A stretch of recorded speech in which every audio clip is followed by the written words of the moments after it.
વંથલી તાલુકાના સુખપુર ગામમાં રાત્રિના સમયે દીપડી પાંજરે પુરાઈ હતી। શિકારની શોધમાં આવતી દીપડીનો પાંજરે શિકાર થયો છે। સુખપુર ગામ અચાનક જંગલી જાનવરની અવરજવર થતા ગામમાં હાહાકાર મચી ગયો છે।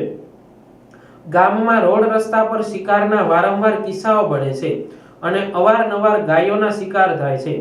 વાડી વિસ્તારમાં રહેતા લોકોને આવતા જતા બીક લાગે છે। આજે મોડી રાત્રિના સમયે દીપડી પાંજરે પુરાતા ગામ લોકોમાં ખુશીનો માહોલ જોવા મળ્યો છે। સુખપુર ગામમાં માલદે બાપાની ડેરી પાસે પાંજરામાં દીપડી પુરાતા વન વિભાગને જાણ કરી ગામના લોકો ભેગા થયા હતા।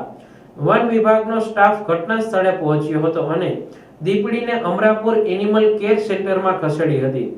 4 થી 9 વર્ષની દીપડી હોવાનું ફોરેસ્ટ ખાતાએ જણાવ્યું હતું। સામાજિક વનીકરણ રેન્જ આરએફઓ જૂનાગઢના માર્ગદર્શન હેઠળ રાઉન્ડ ફોરેસ્ટર શાપુર, વન રક્ષક શાપુર અને ટ્રેકર ટીમે કામગીરી કરી હતી।